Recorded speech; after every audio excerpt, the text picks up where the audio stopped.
अपनी सामूहिक सांगठनिक शक्ति का परस्पर उपयोग करते हुए चुनाव लड़ और उसके साथ साथ में बिहार के चुनाव में जो मुख्य मुद्दा जंगल राज वर्सेस विकासवाद था, इसके बीच में जनता को जब चुनाव करना था तो जनता ने प्रचंड बहुमत एनडीए को देकर के इस बात का स्पष्ट संकेत दिया है, इस देश में अब यदि किसी भी तरह की राजनीति का कोई मुद्दा रहेगा तो वो केवल और केवल विकास आधारित रहेगा। और इसी के साथ साथ में बिहार के चुनाव ने एक बात को बहुत अच्छी तरीके से देश के सामने स्पष्ट कर दिया है कि झूठे नैरेटिव गढ़ करके वोट चोरी जैसे अर्थहीन आधारहीन आक्षेप लगा करके संवैधानिक संस्थाओं के ऊपर अनेक तरह के भ्रमजाल फैलाने का प्रयास करके वोट प्राप्त करने की कोशिश को अब जनता स्वीकार नहीं करेगी। पहली बार आप सबने देखा हो, सामान्यतः देश में अनेक ऐसे उदाहरण देखने को मिल सकते हैं जब देश की जनता ने परिवर्तन के लिए घर से बाहर निकल करके औसत से अधिक मतदान किया हो, सत्ताओं को बदलने के लिए, सरकारों को बदलने के लिए। लेकिन इस बार पहली बार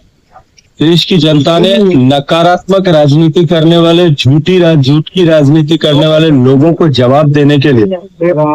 औसत से कहीं अधिक मतदान करके, लगभग 10% अधिक मतदान करके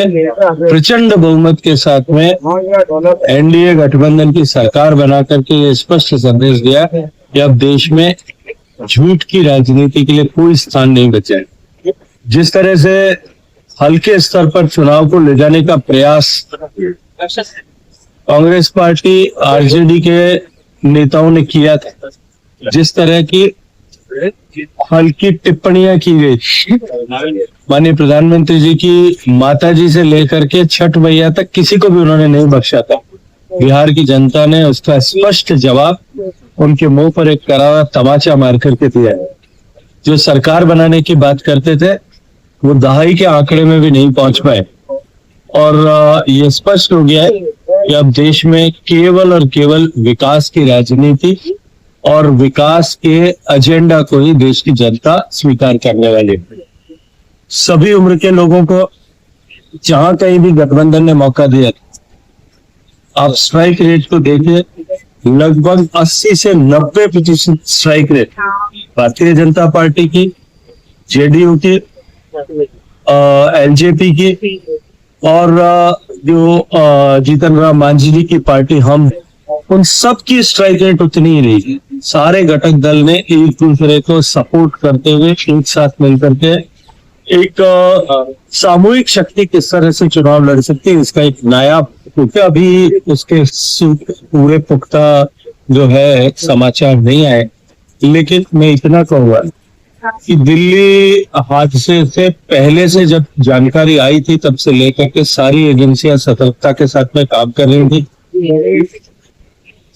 निश्चित रूप से हादसा दुर्भाग्यपूर्ण था, लेकिन हादसे से पहले जिस तरह की रिकवरी हुई है, 2900 किलो विस्फोटक जो बरामद हुआ है, दिल दहल जाता है कि अगर वो अपने मंसूबों में कामयाब हो जाते तो उसका कितना बड़ा नुकसान हो सकता था। लेकिन ये संकल्प सरकार का है कि हमारा आतंकवाद के प्रति 0 टॉलरेंस है और किसी भी इसके लिए दोषी और ऐसी घटना को अंजाम देने वाले और इस मानसिकता को पनपाने वाले व्यक्ति को, चाहे वो देश में है या देश के बाहर कहीं भी है, हम उसे जो है वो निस्तानाबूद करके छोड़े। सर, अंता उपचुनाव में भारतीय जनता पार्टी जीत नहीं पाई, वहां दूसरे नंबर पर रही। क्या कारण रहे कि वहां भाजपा जो है पीछे पिछड़ गई थी? देखिए, उपचुनाव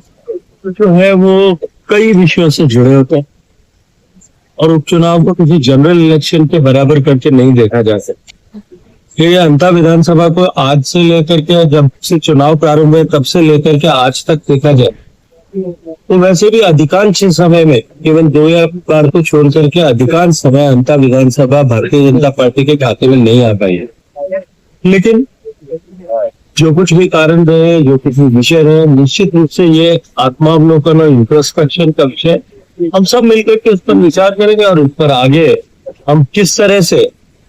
भारतीय जनता पार्टी की सरकार की नीतियों का प्रभाव किस तरह से जनता के हृदय तक पहुंचे, इस पर निश्चित ही काफी